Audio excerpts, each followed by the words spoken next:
அருட்பெருஞ்சோதி அருட்பெருஞ்சோதி தனிப்பெரும் கருணை அருட்பெருஞ்சோதி. எல்லா உயிர்களும் இன்புற்று வாழ்க, வள்ளல் மலரடி வாழ்க வாழ்க, கொல்லா விரதம் குவளை எல்லாம் ஓங்குக, நல்லோர் நினைத்த நலம் பெறுக, நன்றி நினைத்த எல்லோரும் வாழ்க இசைந்து.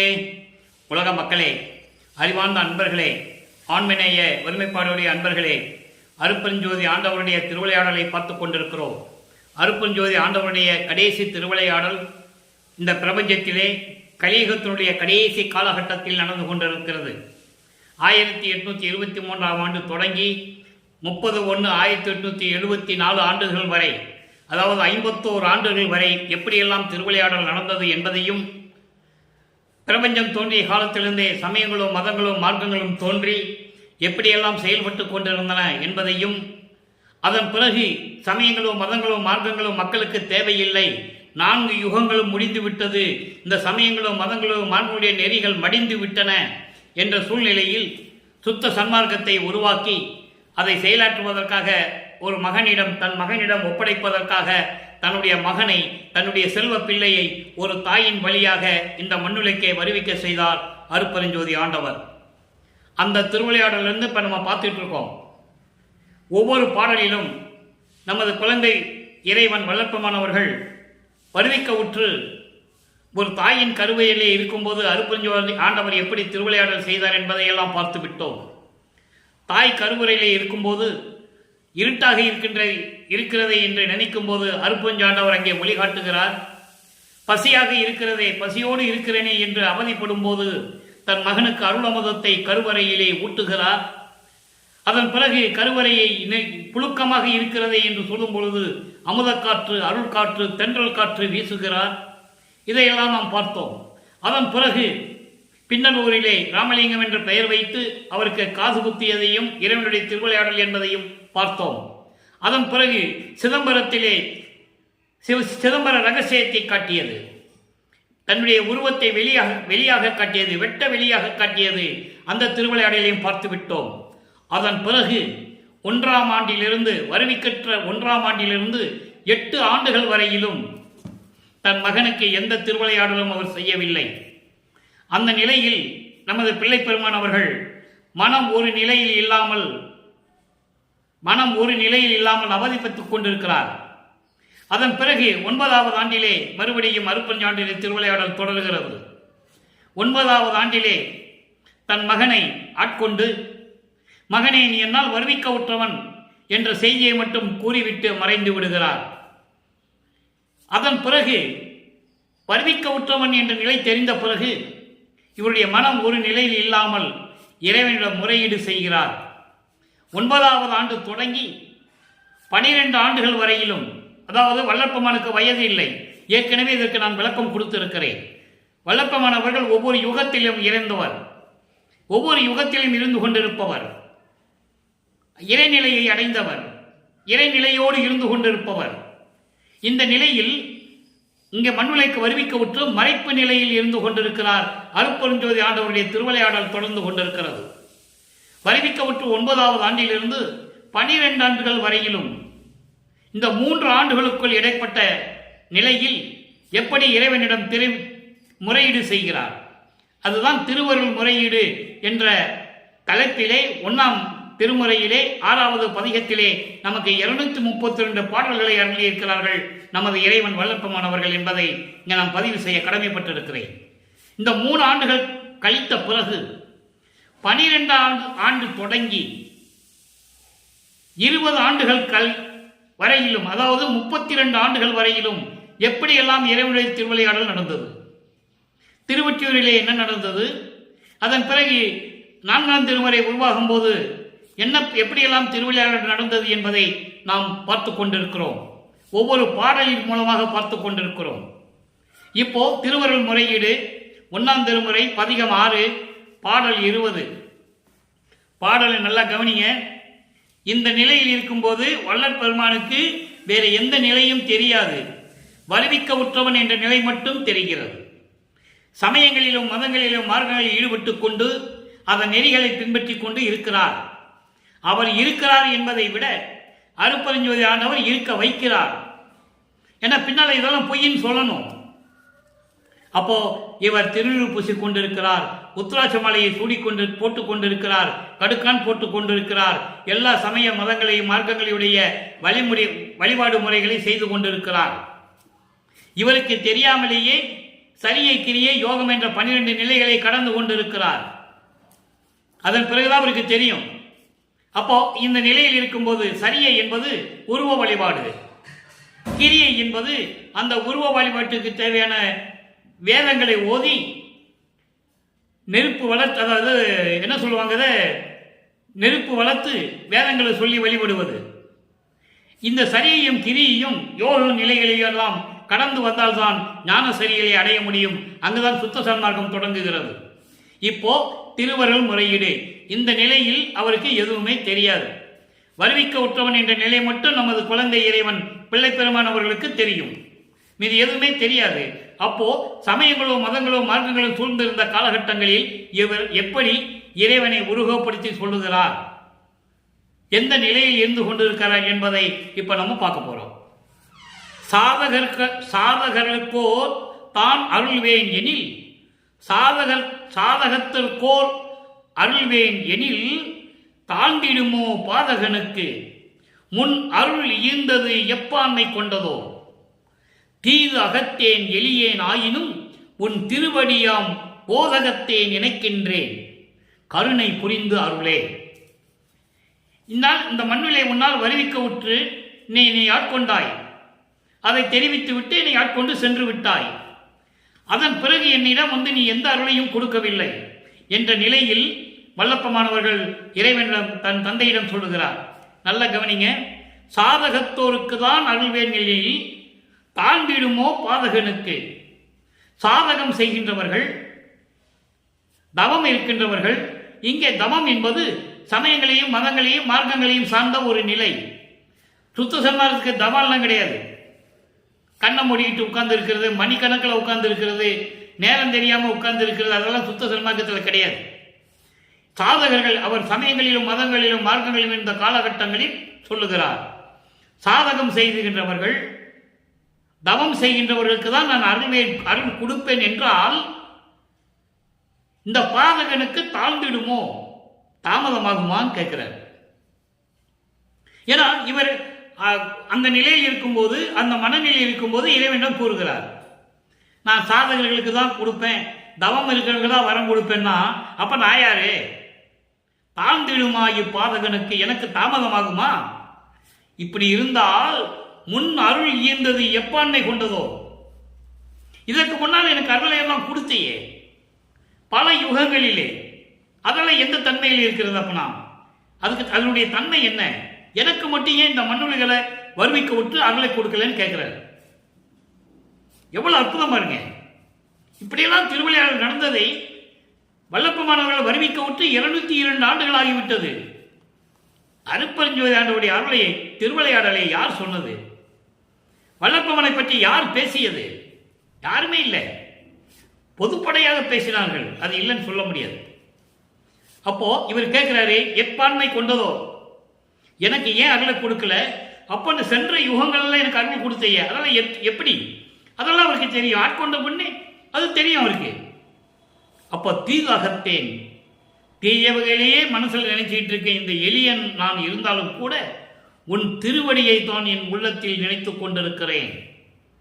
நான் யாரை பற்றி நினைப்பதில்லை, யாரிடம் இந்த குறையை சொல்லுவதில்லை.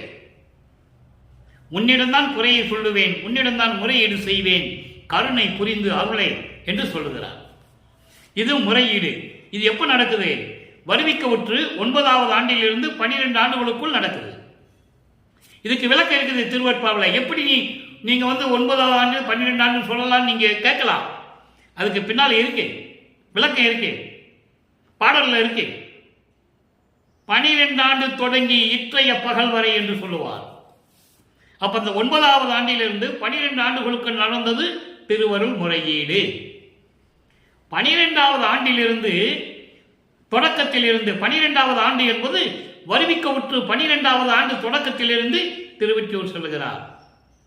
அங்கே திருவொற்றியூரிலே சென்று கொண்டிருக்கிறார்.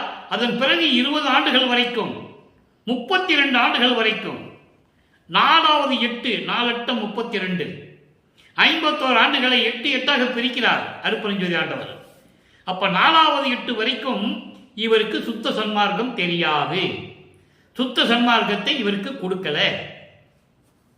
ஏமசித்தியை மட்டும் வாங்குறார். தனக்கோடி அம்மையாருக்கு தாலி கட்டுகிறார். அந்த அம்மையாருக்கு மோட்ச வீட்டை தர வேண்டும், நல்ல நிலையை தர வேண்டும் என்பதற்காக தாலி கட்டுகிறார். இது ஏற்கனவே விண்ணுலகத்தில் நிர்ணயிக்கப்பட்டது. பாடல்ல இருக்கு, நம்ம பின்னால பார்க்க போறோம். இதை மட்டும் மனசுல வச்சுக்காங்க. எல்லாத்துக்குமே விளக்கம் இருக்கு. அன்பர்களே, இங்கு சொல்லக்கூடிய கருத்துக்கள் அத்தனையுமே திருவருட்பாவில் இருக்கின்ற உண்மைகள். இறைவன் தெய்வாலயம் கருணையாலயம் பெற்ற விளக்கங்களை தான் உங்களுக்கு இந்த வள்ளலார் ஊழியன் சொல்லிக் கொண்டிருக்கிறேன். இதில் எந்த விதமான ஒரு வரி கூட என்னுடைய சொந்த கருத்து இல்லை என்பதை நீங்கள் புரிந்து கொள்ள வேண்டும். இப்போ முறையீடு செஞ்சிட்டாரு. இப்போ 2ஆம் திருமுறைக்கு போவோம். ஒவ்வொரு பாடல் மூலமாக தான் போக முடியும். மொத்தமாக ஒரே நாளில் சொல்ல முடியாது. 4 வருஷத்துக்கு சொல்லணும் திருவிளையாடலை. நான் ஏற்கனவே 6 திருமுறைக்கும் இறைவனிடத்தில் விளக்கம் பெற்று சில பகுதிகளை எல்லாம் நான் விளக்கம் கொடுத்திருக்கிறேன் இதுவரையில். வள்ளலார் அருட்பெருஞ்சோதி கிருஷ்ணமூர்த்தி என்ற நீங்கள் யூடியூப்பில் போனீங்கன்னா அதை நீங்கள் பார்க்கலாம். அதுக்கடுத்து 2ஆம் திருமுறை பதிகம் 2 அருள் நாம விளக்கம். நல்ல கவனிங்க. அருள் நாம விளக்கம் என்பது இறைவனுடைய நாமத்தினுடைய பெயரை சொல்லுவது, இறைவனுடைய அருள் எப்படி இருக்கும் என்று சொல்லுவது. இது சமயங்களிலும் மதங்களிலும் மார்க்கங்களிலும் ஈடுபட்டு கொண்டிருந்த போது நமது பிள்ளை பெருமானவர்கள் உள்ளத்திடம் சொல்லுகிறார். ஏன் உள்ளத்திடம் சொல்லுகிறார்? மனம் ஒரு நிலையில் இல்லை, அந்த மனநிலையை பாடல் மூலமாக நமக்கு தெரிவிக்கிறார் வல்லப்பெருமானவர்கள் என்பதை நீங்கள் புரிந்து கொள்ள வேண்டும். மனம் ஒரு நிலையில் இல்லை, இறைவனால் வருவிக்கப்பட்டவன் என்ற நிலை தெரிந்துவிட்டது. இறைவன் எந்த அருளையும் கொடுக்கவில்லை. வருவிக்கப்பட்டு 9வது ஆண்டிலிருந்து 12 ஆண்டுகள் வரையிலும் 3 ஆண்டுகள் படாத பாடுபடுகிறார். அதன் பிறகு திருவொற்றியூருக்கு செல்லுகிறார், உள்ளத்திடம் சொல்லுகிறார். அதிலே நாம் பார்க்க போகிறோம். அருள் நாம விளக்கம். மட்டின் மங்கையர் கொங்கையை விளைந்தாய். இங்கே நான் ஏற்கனவே சொல்லியிருக்கிறேன். காமம் என்று சொல்லுவதற்கு பெண்களை தான் சொல்ல முடியும். பெண்களிடம்தான் அந்த காமத்தை பெற முடியும். அதை தான் இங்கே சொல்றார் என்பதை நீங்கள் புரிந்து கொள்ள வேண்டும். மட்டின் மங்கையர் கொங்கையை விளைந்தாய், மட்டிலாத ஓர் வன்புயர் அடைந்தாய். அதாவது காமத்தினுடைய விளைவாக துன்பம் தரக்கூடிய அந்த காமத்தை வேண்டி வேண்டி நீ சென்று கொண்டிருக்கிறாய் என்று சொல்லுவதுதான் பெண்களை ஓமானமாக சொல்லுகிறார். ஏனென்றால் பெண்களை பார்த்துதான் காமம் உருவாகும் என்பதை ஏற்கனவே தெரியும். பிரபஞ்சத்தில் எல்லாருக்கும் தெரியும். காமத்தினுடைய விளைவு, கொடூரமான காமம் வந்துவிட்டால் அதனுடைய எவ்வளவு தீமைகள் விளைவுகள் என்பதை நாம் தெரிந்து கொண்டிருக்கிறோம். அதை சொல்றாரே, காமத்திற்காகத்தான் இப்படி அலைந்து கொண்டிருக்கிறாய் மனமே. எட்டி அன்னர்பால் இறந்து அலைகின்றாய், எழில்கொள் ஒற்றியூருக்கு என்னுடன் போந்து தட்டிலாத நல்தவத்தார் வானோர் சார்ந்தும் காண்பிலா தற்பரம் பொருளை இறைவனை சொல்றார். அப்பதான் திருவொற்றியூருக்கு இறைவன் தியாகராஜ பெருமான் தான் இறைவன் என்று சமயங்களும் மதங்களும் மார்க்கங்களும் சொல்லிக்கிட்டு இருந்த காலகட்டங்களில் சொல்லுகிறார். சுத்த சன்மார்க்கத்தை வந்த பிறகு திருவொற்றியூரில் இருக்கின்ற இறைவன் தியாகராஜ பெருமான் நடராஜனு இதெல்லாம் சொல்ல மாட்டார். அங்கே அருட்பெருஞ்சோதி, ஆதியும் மந்தமில்லா தோன்றிய இறைவன் அருட்பெருஞ்சோதி. இப்படிதான் இறைவனுடைய திருவிளையாடல் நடந்து கொண்டிருக்கிறது. தன் மகனிடம் திருவிளையாடல் காட்டிக் கொண்டிருக்கிறார் அருட்பெருஞ்சோதி ஆண்டவர். அப்படி பரம்பொருளை ஒட்டி ஓம் சிவ சண்முகா சிவ ஓம் ஓம் நமச்சிவாய என்று உன்னுதி மனனே, அதை நீ நினைத்துக்கொள் மனமே என்று சொல்லுகிறார். மனதை கட்டுப்படுத்துகிறார். அந்த நிலையில் இருக்கும்போது, மனம் ஒரு நிலையில் இல்லாமல் இருக்கும்போது இப்படியெல்லாம் இருக்க வேண்டும் என்று சொல்லி உள்ளத்திடம் சொல்லுவது போல இந்த பாடலை நமக்கு அருளியிருக்கிறார்கள். இந்த பாடலுடைய பொருள் பாருங்க. பெண்களின் அழகை பார்த்தவுடன் அவர்களை அடைய வேண்டும் என்று விரும்பினாய் மனமே, அதனால் ஏற்பட்ட காம விலையில் சிக்கி கொடிய துயரத்தை அடைந்தாய். இப்போ நீ எதற்கும் உபயோகப்படாத எட்டி மரம் போன்று இருந்து கொண்டிருக்கிறாய். அப்படி எட்டி மரம் போன்று இருக்கின்றவர்களிடம் போய் சிக்கிக் கொண்டாய், மாட்டிக்கொண்டாய், துன்பப்பட்டுக் கொண்டிருக்கிறாய் மனமே. உன் மனம் அலைவாய்ந்து கொண்டிருக்கிறது. இனிமேல் நான் சொல்லுவதை கேள், திருவொற்றியூருக்கு என்னுடன் வா. அப்ப இவர் திருவொற்றியூருக்கு செல்லுகிறார். எப்போ 12வது ஆண்டு தொடங்கி இவர் திருவீற்றிற்கு செல்லுகிறார் என்பதை இந்த பாடலிலே நமக்கு உறுதிப்படுத்துகிறார்கள். நல்ல கவனிக்கணும் நீங்க. அப்ப இப்படியெல்லாம் இறைவனை திருவிளையாடல் நடந்து கொண்டிருக்கும் போது மனதிடம் சொல்லுகிறார், மனமே என்னுடன் திருவெற்றியூருக்கு வா. அங்கே நீ வந்தால் சுயமாக தோன்றிய இறைவனை எப்படியெல்லாம் போற்றி மகிழ்கிறார்கள். ஓம் சிவசண்முகா, ஓம் சிவாயா, சிவாயா ஓம் என்றெல்லாம் சொல்லி மனதில் நினைத்து வணங்கிக் கொண்டிருக்கிறார்கள் எல்லோரும், தங்களுடைய மனநிலையை ஒருமைப்படுத்துவதற்காக. அதனால்தான் மலங்கள் நீங்கிய தவம் செய்கின்றவர்களும் வானவர்களும் காண முடியாத இறைவனவர். அதை இங்க சொல்றாரு, தட்டிலாத நல்தவத்தார் வானோர் சார்ந்தும் காண்கிலா தற்பரம் பொருள் என்பது சுயமாக தோன்றிய இறைவன். அப்ப வானவர்களும் தவம் செய்கின்றவர்களும் இறைவனை பார்க்க முடியவில்லை. அப்படிப்பட்ட இறைவன் அங்கு இருந்து கொண்டிருக்கிறான். சிவசண்முகவும் ஓம் சிவாயா, சிவாய ஓம் என்று சொல்லிக் கொண்டிருக்கிறார்கள். நீயும் என்னுடன் வந்து அந்த மந்திரத்தை உன் மனதில் நினைத்துக்கொள். உன்னிதி என்றால் நினைத்துக் கொள்வாயாக, நீ ஒரு நிலைப்படுவாய் என்ற நிலையை எடுத்து கூறுகிறார். அப்படி சொல்லிதான் ஆக வேண்டும்.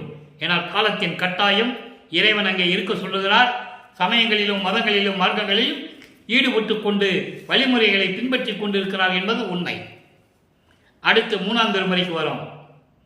3ஆம் திருமுறை உருவாகும் போது பெருமானவர்கள் 3வது எட்டில் இருந்து கொண்டிருக்கிறார்கள்.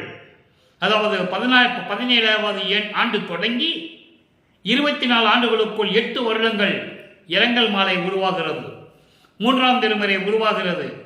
அங்கே எப்படி இறைவன் 9வது ஆண்டிலே ஆட்கொண்டது, அது பிறகு இறைவன் வந்து சேரவில்லை என்ற உண்மையை, இறைவனுடைய திருவிளையாடலை இந்த பதிகத்திலே நமக்கு அள்ளியிருக்கிறார்கள்.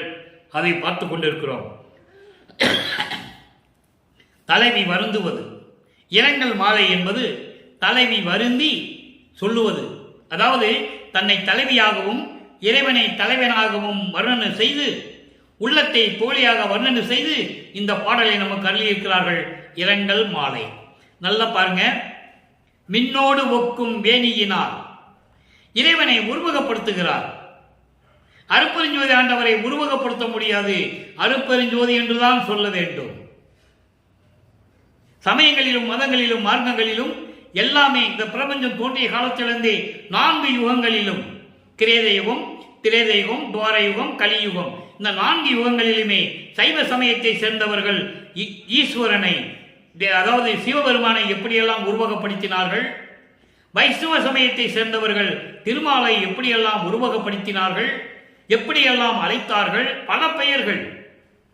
கௌபார சமயத்தை சேர்ந்த முருகனை எப்படியெல்லாம் அழைத்தார்கள், காணாபத்திய சமயத்தை சேர்ந்த விநாயகனை எப்படி அழைத்தார்கள், சௌபாரம் சமயத்தை சேர்ந்த சூரியனை எப்படி அழைத்தார்கள், சாதகம் சமயத்தை சேர்ந்த அம்மனை எப்படி பல பெயர்களை அழைத்துக் கொண்டிருந்தார்கள் என்பது 4 யுகங்களிலுமே நடந்து கொண்டிருக்கிறது. இவரும் சமயங்களில் இருந்து கொண்டு இருப்பதனால், இறைவனுடைய அருள் திருவிளையாடல் நடந்து கொண்டு இருப்பதால் இவர் சொல்லுகிறார், மின்னோடு ஒக்கும் வேணியினால். மின்னல் போன்று மின்னிக் கொண்டிருக்கின்ற சடையை உடையவர் விமலர். விமலர் என்பது மலங்கள் நீங்கிய இறைவன். ஒற்றைவாணர் திருவற்றியில் இருக்கின்ற இறைவன் என்னை தென்னோடு ஒக்க மாலையிட்டு சென்றார். மனம் குளிர்ந்து விரும்பி என்னை ஆட்கொண்டு சென்றார். அதான் சொல்றார். அதை குளுமையாக, தென்னோடு என்பது குளுமையாக மனம் குளிர்ந்து என்னை மாலையிட்டு சென்றார். மாலையிட்டு சென்றார் என்பது என்னை ஆட்கொண்டு சென்று விட்டார். தன்னை தலைவியாக ஒரு பெண்ணாக உருவகப்படுத்தியதனால் மாலையிட்டு என்று சொல்லுகிறார். இரங்கல் மாலை ஃபுல்லாக அப்படிதான் வரும். 3ஆம் திருமுறையில் நிறைய பதியங்கள பாடல்ல இப்படிதான் வரும். அப்போ மாலையிட்டு சென்றார் என்பது ஆட்கொண்டு சென்று விட்டார். பின்பு சேர்ந்து அறியார். பின்பு என்னோடு வந்து சேரவே இல்லை, என்னை பார்க்கவே இல்லை, எனக்கு அருளை கொடுக்கவே இல்லைன்னு சொல்றார்.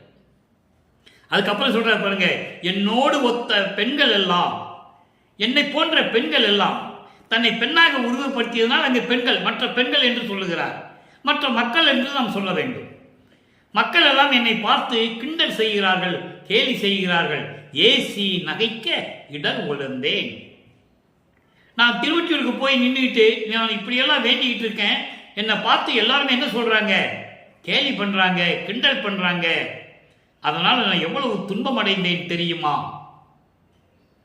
உள்ளத்திடம் சொல்லுகிறார். 2ஆம் திருமுறையில உள்ளத்திடம் வேற விதமா சொல்லுவார். இங்க உள்ளத்திடம் என்ன சொல்றாரு? உண்மையை சொல்றார். இறைவன் இன்னும் வந்து சேரல, என்னை ஆட்கொண்டானே தவிர இன்னும் வந்து வரலன்னு சொல்றார்.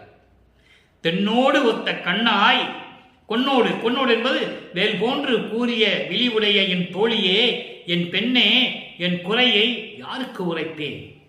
தோழியிடம் சொல்லுவது போல உலக மக்களுக்கு தெரிவிக்கிறார். இந்த குறையை நான் யாருக்கு போய் சொல்றது? மன்னர், அதாவது அருப்பஞ்சாண்டவரால் ஒரு தாயின் வழியாக வருவிக்க விட்டு 9 ஆண்டுகள் வரையிலும் துன்பப்பட்டேன். 9ஆவது ஆண்டில் ஆட்கொண்டு சென்று விட்டார். அதன் பிறகு என்னிடம் வரவில்லை, என்னிடம் வந்து சேரவில்லை, எனக்கு அருளை கொடுக்கவில்லை. இதை பார்த்து எல்லோரும் என்னை கிண்டல் செய்கிறார்கள், கேலி செய்கிறார்கள். எப்படி தெருவிலே அலைந்து கொண்டிருக்கிறான், வீட்டிற்கு வரமாட்டேன் என்று சொல்லுகிறார்கள். தெருவிலே அலைந்து கொண்டு பைத்தியம் பிடித்தது போல் தெரிந்து கொண்டிருக்கிறான் என்று கேலி பேசுகிறார்கள். அதனால் நான் எவ்வளவு துன்பப்பட்டேன் தெரியுமா என்று சொல்லி உலக மக்களுக்கு தெரிவிக்கிறான். சரி, இப்போ 3 திருவிளையாடல் 3ஆம் திருமுறை வரைக்கும் நம்ம பார்த்துட்டோம். 4வது திருவிளையாடல் நடக்குது 4ஆம் திருமுறையிலே. அப்போ வல்லப்பெருமான் அவர்களுக்கு 4வது எட்டில் இருந்து கொண்டிருக்கிறார். 4 8 32. 12வது ஆண்டு தொடங்கி 32 ஆண்டுகள் வரை. அப்போ 32லிருந்து 12லிருந்து 32 வரைக்கும் 20 ஆண்டுகள்.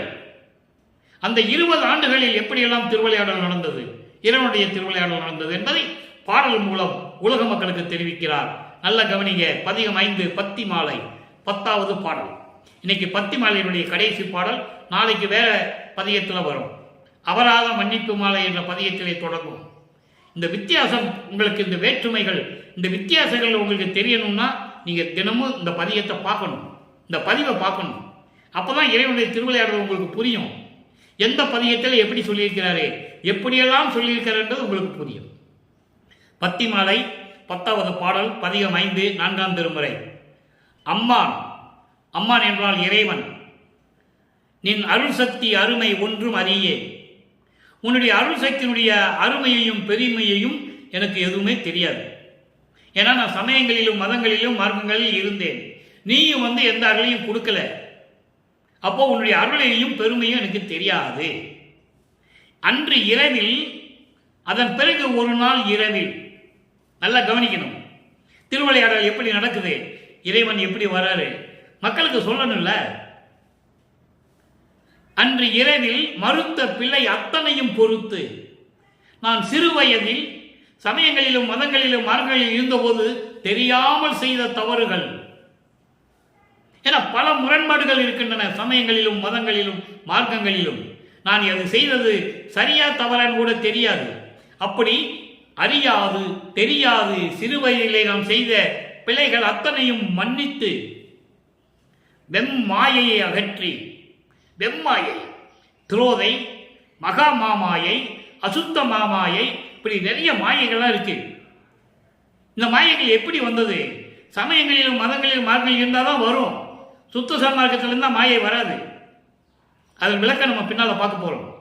அப்படி இந்த மாயைகள் எல்லாம் நீக்கி என்னை அருகே வா மகனே என்று அழைத்து, எப்படி திருவிளையாடல் நடக்குது? அருகே அழைத்து என் கரத்தே மிக அளித்த பெருங்கருணை விளக்கம். ஏமசித்தி மகிழ்ச்சியோடு, உள்ள மகிழ்வோடு வா மகனே என்று கொஞ்சி குலாவி அருகே அழைத்து அணைத்து என் கையிலே அந்த ஏமசித்தினுடைய விளக்கத்தை பேரின்பமாக எனக்கு கொடுத்தாய். அப்போ என் மனமும் என் கண்களும் விழிகளும் விட்டு அகலாதே இன்னும் வதிக்கின்றதாயினும், இன்னும் தெரிந்து கொண்டிருக்கிறது, என் கண்களிலே தெரிந்து கொண்டிருக்கிறது. நீங்கள் கொடுத்த அந்த பெருங்கருணையினுடைய ஏமசித்தினுடைய விளக்கம் இன்னும் என் கண்களில் விளங்கி கொண்டிருக்கிறது. என்றாலும் கூட என் வஞ்ச நெஞ்சம் உருகாது. ஏன்னா இன்னும் மிச்சம் இருக்கு.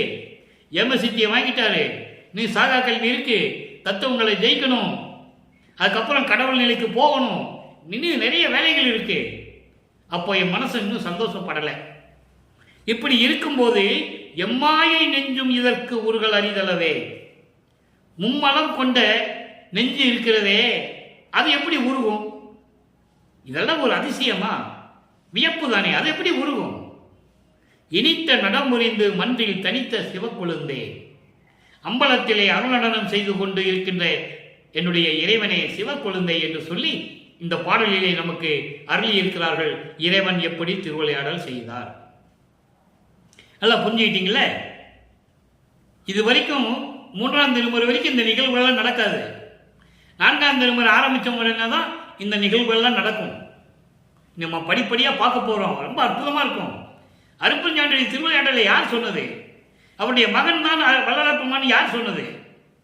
உலகியலிலே ஒரு தாயின் வழியாக வருவிக்க செய்தார். அது காலத்தின் கட்டாயம்.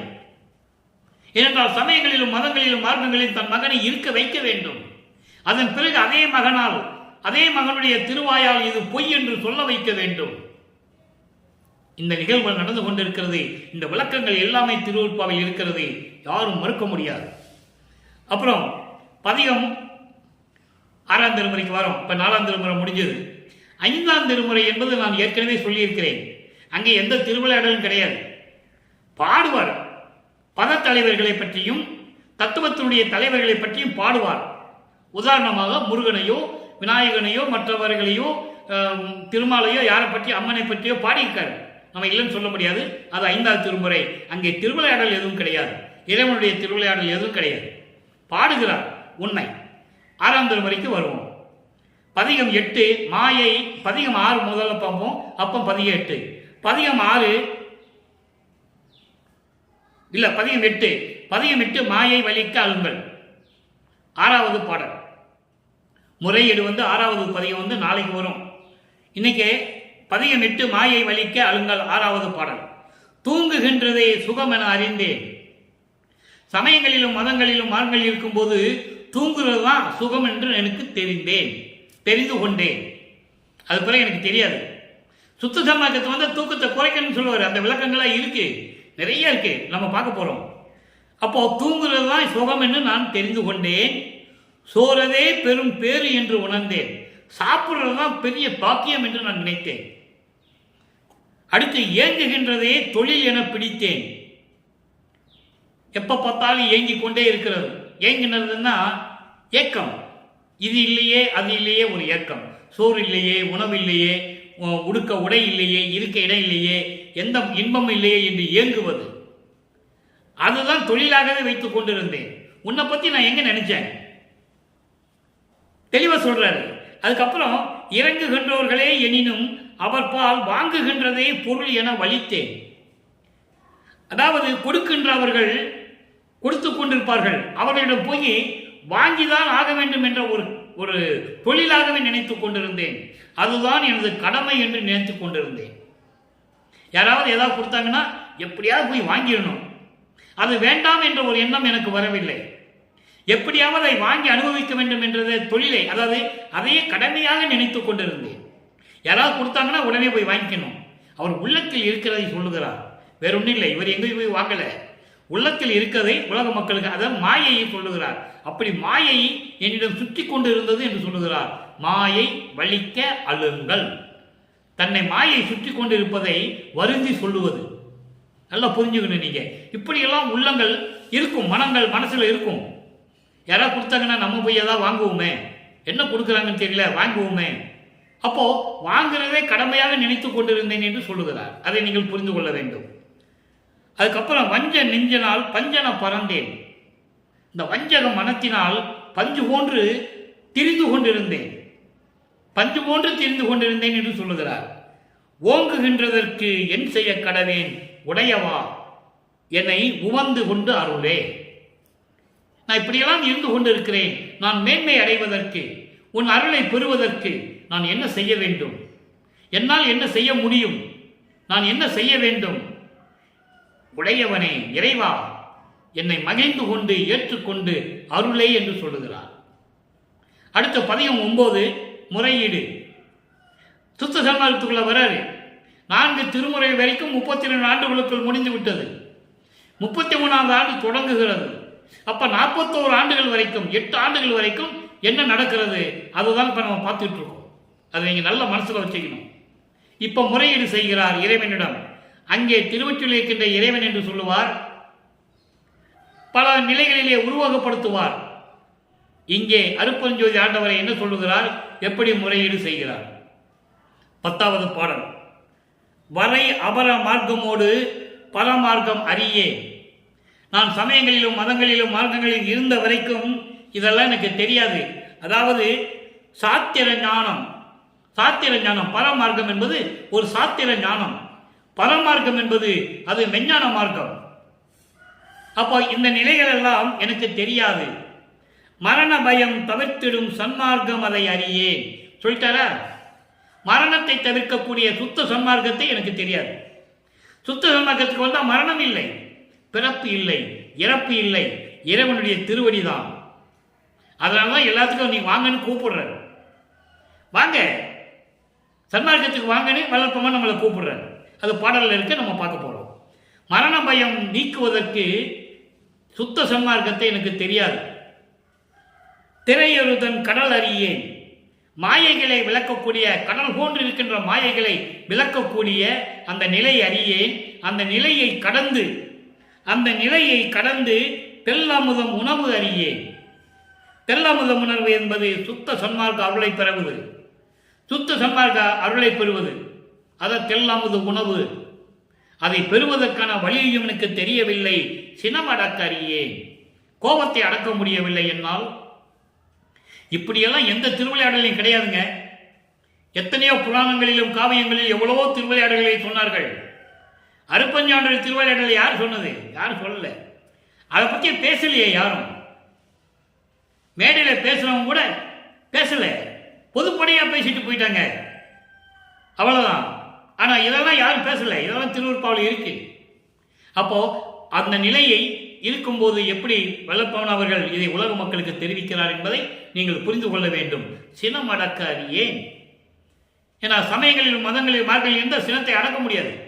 சுத்த சன்மார்க்கத்துக்கு வந்தாலும் கோபத்தை அடக்க முடியும், வேற யாராலையும் முடியாது. நீங்க எந்த புராணங்களையும் எவனை வேணா எடுத்துக்கோங்க, யாரை வேணா பேசிக்கங்க, யார்கிட்டையும் முடியாது. அப்போ சினம் அடிக்க அறியேன். உரை உணர்வு கடந்த திருமணி மன்றம் தனிலே, உரை உணர்வு கடந்த, உரை உணர்வு கடந்த திருமணிமன்றம் தனிலே ஒருமை நடம்புரிகின்றார் பெருமை அறிவேனோ. அருமையான விளக்கம். அதாவது எல்லா நிலைகளையும் கடந்து இருந்து கொண்டு, எல்லா வெளிகளையும் கடந்து, வெட்ட வெளியிலே இருந்து கொண்டு, அதான் சிவஞான வெளி. இங்க சொல்றாரு திருமணிமன்றம் தனிலே.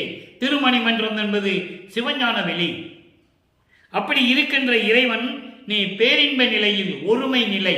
ஒருமை நிலை என்பது பேரின்ப நிலை, சமரச நிலை. அந்த நிலையை இருந்து கொண்டு அருளாட்சி செய்து கொண்டிருக்கின்ற உன்னுடைய பெருமையை நான் அறிவேனா? ஏன்னா நான் அங்கே இருந்துட்டேனே, சமயங்களில் மதங்களில் மரங்களில் இருந்துக்கிட்டு சும்மா இல்லாதெல்லாம் பேசிட்டு இருந்தேனே. அடுத்த பாடல் இந்த விளக்கம் வரும். அப்போ உன்னை பற்றி எனக்கு என்ன தெரியும்? நான் தெரியும் அறிந்து கொள்ள முடியவில்லை. இறையுரு பொய் உலகிடை. இறை உரு என்பது மாயைகள் நிறைந்த, உலக விடயங்கள் நிறைந்த, மண்ணாசை பெண்ணாசை பொன்னாசை கொண்ட இந்த உலகியல் வாழ்க்கையிலே பொய்யான வாழ்க்கை, பொல்லாத வாழ்க்கை, பொய்யான வாழ்க்கையிலே நான் எங்கனம் புகுவேன்? நான் எப்படி இருப்பேன்னு கேட்கிறேன். எங்கனம் நான் புகுவேன்? உன்னாலே வடிவிக்க விட்டு நான் இவ்வளவு துன்பங்களை அடைந்து கொண்டிருக்கிறேன். நான் என்ன செய்ய முடியும்? யாருக்கு உரைப்பேன்? என்ன செய்வேன்? ஏதும் அறிந்தில்லேனே என்று சொல்லுகிறார். அந்த சுத்த சன்மார்க்கத்துக்குள்ள நுழையும் போது, என்றாகும் போது இந்த முறையீடு நடந்து கொண்டிருக்கிறது. தெளிவா சொல்லிட்டாரு, உங்களுக்கு புரிஞ்சபடி சொல்லியாச்சு. அடுத்து பாருங்க, திருவருள் விளைதல். இப்போ மாயை விளக்க சொன்னாரு, பார்த்துட்டோம். அதுக்கப்புறம் முறையீடு செய்கிறாரு, பார்த்துட்டோம். எப்படி முறையீடு செஞ்சாருங்கிறத பார்த்துட்டோம். இப்போ திருவருள் வேண்டும் சொல்றாரு. திருவருள் விளைதல், எனக்கு திருவருள் வேண்டும் சொல்லி அந்த பாடலை கொடுக்கிறார் பாருங்க. வந்து அருள் புரிக விரைந்து, உறுதியா தெளிவா கண்டிப்பா சொல்றேன். விரைந்து அருள் புரிக, உடனே வா, எனக்கு அருள் கொடு, இதுதான் நல்ல நேரம். மாமணி மன்றிலே ஞான சுந்தர வடிவ சோதியாய் விளங்கும் சுத்த சன்மார்க்கம் சத்குருவே. அற்புதம். இங்கே எல்லா விளக்கமும் இருக்கு இந்த 4 வரியில. சீக்கிரம் வந்து எனக்கு அருளை கொடுக்கணும், இதுதான் நல்ல நேரம்.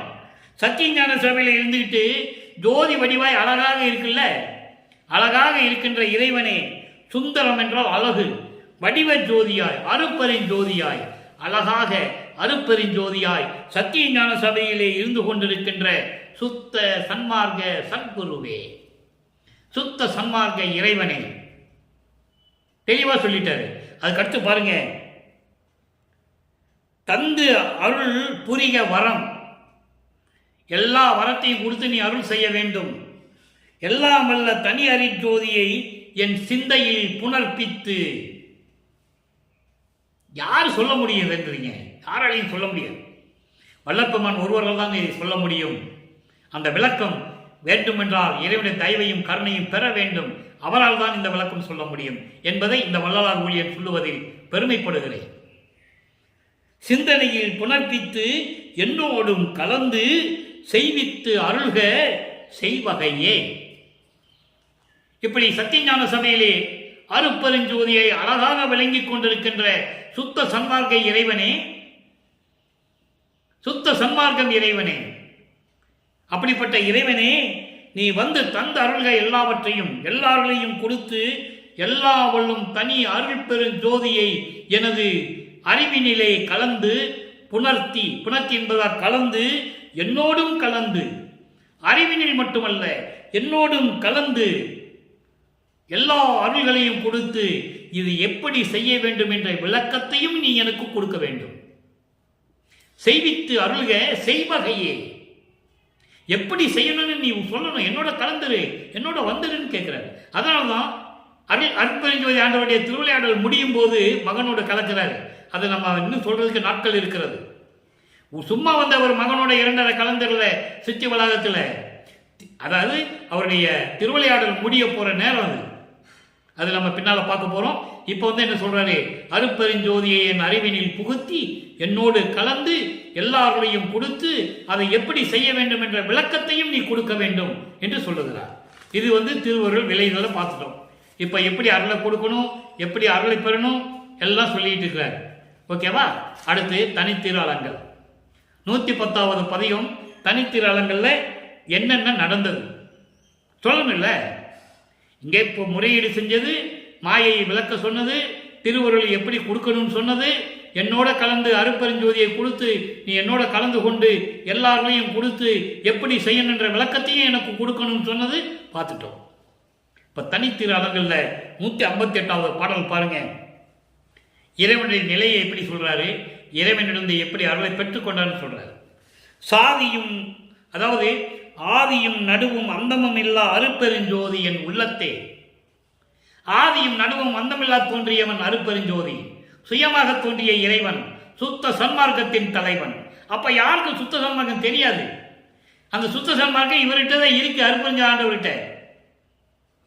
அப்ப சுத்த சன்மார்க்கத்தை உலக மக்களுக்கு தெரியப்படுத்தணுங்கிறதுக்காக தான் அதை கையில வச்சுக்கிட்டு தன் மகனை ஒரு தாயின் வழியாக இந்த மண்ணுலைக்கு வருவிக்க செய்தார் என்பதை நீங்கள் புரிந்து கொள்ள வேண்டும். அகவல்ல சொல்வார், ஆன்ற சன்மார்க்கம் அணிவர என்னைத்தான் இன்று அமுதளித்த இனிய நற்றாயே.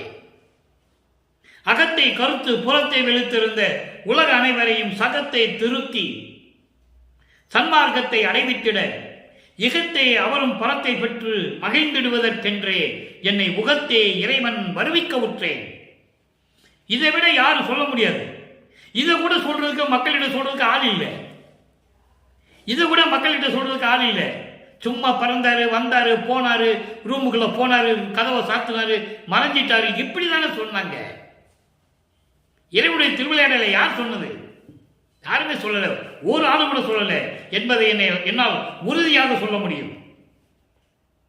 அப்போ இப்போ தனித்திரங்களை சொல்றாரு, ஆதியும் நடுவும் அந்தமில்லா அருட்பெருஞ்சோதியின் உள்ளத்தே நீதியில் கலந்து, நீதியில் கலந்து அருளோடு, அருள் தன்மையோடு, நேர்மையோடு, சுத்த நிலையோடு என்னோடு கலந்து நிறைந்தது நானும் நித்தியனானேன். நான் நித்தியனானேன், அழிவில்லாதவனானேன். ஊழி ஊறி ஊழி உளவினும் அழியா உடம்பை அளித்தனன் என்று சொல்லுவார். ஒவ்வொரு யுகத்திலையும் நான் இருந்தேன் என்று சொல்லுவார்.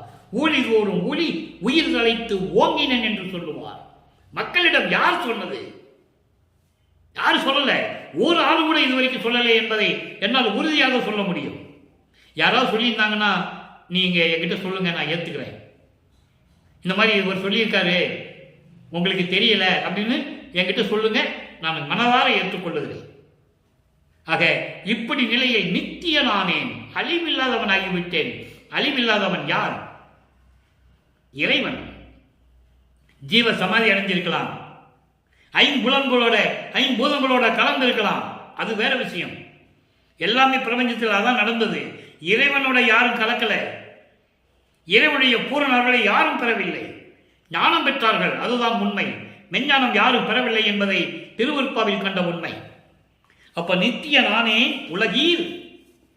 அடுத்து சொல்லுவார் பாருங்க, சாதியும் மதமும் சமயமும் தவிர்த்தே சத்திய சுத்த சன்மார்க்கம் வீதியில் உமைத்தான் நிறுவுவல் உண்மை விளம்பினேன் வம்பினோ விரைந்தே.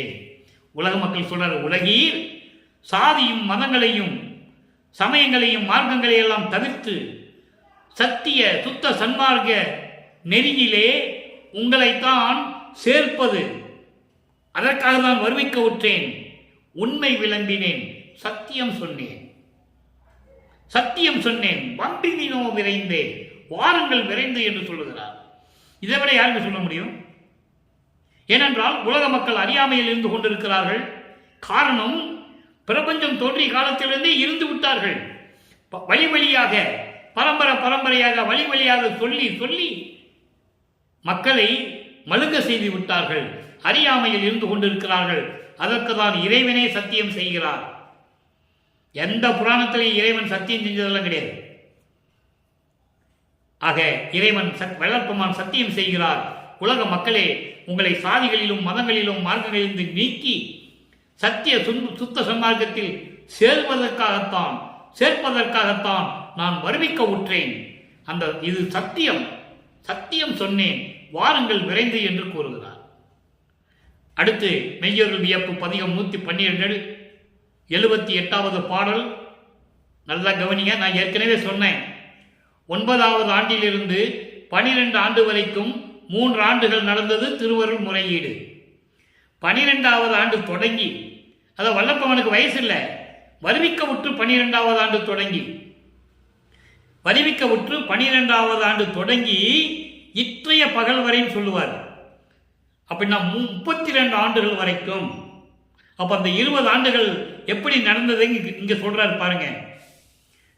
12 ஆண்டு தொடங்கி இற்றைய பகலில் வரையுமே. அப்ப நான் சொன்னது உண்மை, திருவருட்பாவில் இருக்கிறது உண்மை. உண்மையை தவிர வேறு ஒன்றும் இல்லை. இது சத்தியம். திருவருட்பாவை விட்டு ஒரு வரி கூட நான் சொல்றது கிடையாது, பேசுறது கிடையாது. எத்தனை மணி நேரம் பேசினாலும் சரி, மற்ற நூல்களை பற்றியோ மற்ற சமய தலைவர்கள் பற்றியோ யாரை பற்றியும் நான் பேசவே மாட்டேன். நீங்க பார்க்கலாம், என் பதிவை 3 வருஷமா போட்டுக்கிட்டு இருக்கேன். தினமும் ஒரு திருவருட்பா பாடல் விளக்கம் கொடுத்துட்டு இருக்கேன். நீங்க என்னுடைய பதிவை பாருங்க, ஒரு இடத்துல கூட நான் பேச மாட்டேன். பேச வேண்டிய அவசியம் இல்லை. திருவருட்பா பேசுறதுக்கே நமக்கு ஆண்டுகள் பத்தாது. எத்தனை ஆண்டுகள் பேசணும் தெரியுமா? ஆக அவர் மெய்யொருள் வியப்புல சொல்றாரு, 12 ஆண்டு தொடங்கி இற்றைய பகல் வரையுமே படியில் என்பது உன்னாலே வருவிக்க உற்று இந்த மண்ணுலகத்திலே நான் பட்ட பாட்டை நினைக்கில், நான் பட்ட துன்பத்தை நினைக்கும் போது மலையும் கரையுமே. மலை கூட அழுமையா இறைவன் சொல்றாரு. உன்னால வருவிக்க விட்டு 12 ஆண்டு தொடங்கின பிறகு நீ என்னை 20 வருஷம் என்னை ஆட்டி படைச்சையே, 32 வயசு வரைக்கும். என்னை 33 சுத்த சன்மார்க்கம் வாங்குறாரு. தனக்கொடி அம்மையாருக்கு தாலி கட்டிட்டு எல்லா சமயங்களையும் மதங்களையும் மார்க்கங்களையும் நீக்கிட்டு கடுக்கான கழுத்தது யாரு? இறைவன் தான். திருடன் வரத்தை வந்து கழுத்துவார். அதை உலகியல்ல திருடன் சொல்லுவாங்க. அதை சொல்லிட்டு போட்டு நமக்கு கவலை இல்லை. திருடனா வந்தது அருப்புரிஞ்சது ஆண்டவர். ஏன்னா இவர் கட்ட முடியாதுட்டாரு. கடுக்கான் போடும்போதே சொல்றாரு, எங்க பின்னூர்ல வச்சு. இதெல்லாம் இறைவன் கொடுத்த வழக்கம். எந்த புக்கில் புத்தகத்துல எல்லாம் இருக்காது, திருவருட்பாவில் இருக்கு. அப்ப இந்த நிலையில் இருக்கும்போது எல்லாம் நீக்கிட்டு தான் சுத்த சன்மார்க்கத்தை கொடுக்கிறாரு 33வது ஆண்டுல. அதங்க சொல்றாரு 12 ஆண்டு தொடங்கி இற்றைய பகல் வரை. இற்றைய பகல் வரை என்பது 32 ஆண்டு பகல் வரைக்கும். இந்த 20 ஆண்டுகள் நீ என்னை படுத்தின பாடு இருக்கே, அதனால நான் பட்ட துன்பம் இருக்கே, இந்த மண்ணுலகில நான் பட்ட துன்பம் இருக்கே, இதை நினைச்சா மழை கூட கரைஞ்சு போயிடும். கருங்கலான மழை கூட கரைஞ்சு போயிடும். துணியா தந்த பாடு முழுவதும், அந்த துன்பங்கள் எல்லாம் என்னை எப்படியெல்லாம் துன்புறுத்தின, அந்த பாடு முழுவதும், அந்த துன்பங்கள் எல்லாம் சுகமனதாயிற்றே, சுகமதாயிற்றே. எனக்கு பேரின்பமா மாறிடுச்சு. அவ்வளவு சுகம் எனக்கு கிடைச்சிருச்சு. அப்படின்னு என்ன அர்த்தம்? இறைவனுடைய திருவிளையாடல் நடந்து கொண்டிருக்கிறது. மகனை எப்படியெல்லாம் ஆட்கொள்கிறார். துரையே, நின் மெய்யருள் இங்கு எனக்கு சொந்தமாயிற்றே. துரையே, இறைவனே, என் தந்தையே, அருட்பெருஞ்சோதி ஆண்டவரே, உன்னுடைய அருள் இந்த மண்ணுலகிலே எனக்கு சொந்தமாயிற்று என்று சொல்லுகிறார். எவ்வளவு அற்புதமான விளக்கங்கள் எல்லாம் தந்திருக்கிறார் என்பதை நீங்கள் புரிந்து கொள்ள வேண்டும். எனவே அன்பர்களே, இறைவனுடைய திருவிளையாடல் தொடர்கிறது, தொடர்ந்து கொண்டே இருக்கும். இப்படிப்பட்ட சுத்த சன்மார்க்கத்தில் இறைவனே அழைக்கிறார். எனவே உலக மக்களை சுத்த சன்மார்க்கத்தில் இணைந்து இறைவனுடைய அருளையும் செல்வங்களை எல்லாம் பெற்றுக்கொண்டு நீங்கள் நோயற்ற வாழ்வில் வாழ்வாங்க வாழ வேண்டும் என்று அருட்பெருஞ்சோதி ஆண்டவருடைய அருளாலும் நம்மளையெல்லாம் படைத்து காத்து கொண்டிருக்கின்ற இறைவன், என்னடா இது 2 இறைவனை சொல்றாருன்னு நீங்க நினைக்கலாம். எல்லாம் ஒண்ணுதான். அருட்பெருஞ்சாண்டவரும் வள்ளலார் ஒண்ணுதான். இருந்தாலும் வள்ளலாரையும் நாம் நினைவு கூற வேண்டும். இப்படியெல்லாம் நம்மளையெல்லாம் படைத்து கொண்டிருக்கிறார். 5 தொழில்களையும் செய்து கொண்டிருக்கிறார். அப்படிப்பட்ட இறைவனை வணங்கி, உள்ளத்திலே அன்போடு வணங்கி, கொலையும் புலையும் தவிர்த்து, உயிர்களை கொலை செய்வது, சைவ உணவுகளை மேற்கொள்ள வேண்டும். இதை தவிர்க்க வேண்டும். உயிர் கொலை செய்வதை தவிர்க்க வேண்டும். அசைவ உணவுகளை தவிர்க்க வேண்டும். சைவ உணவுகளை உட்கொண்டு இறைவனை மனதில் மனமாற நினைத்து வருந்தி வேண்டி எல்லாரையும் பெற்றுக்கொண்டு நீங்கள் வாழ வேண்டும் என்று இறைவனுடைய தயவோடையும் கருணையோடையும் வாழ்த்து விடைபெறுகிறேன். இந்த வள்ளலார் ஊழியன். மீண்டும் அருட்பெருஞ்சோதி ஆண்டவருடைய திருவிளையாடல் தொடரும். நாளை சந்திப்போம். நன்றி, வணக்கம். அருட்பெருஞ்சோதி, அருட்பெருஞ்சோதி, தனிப்பெரும் கருணை அருட்பெருஞ்சோதி.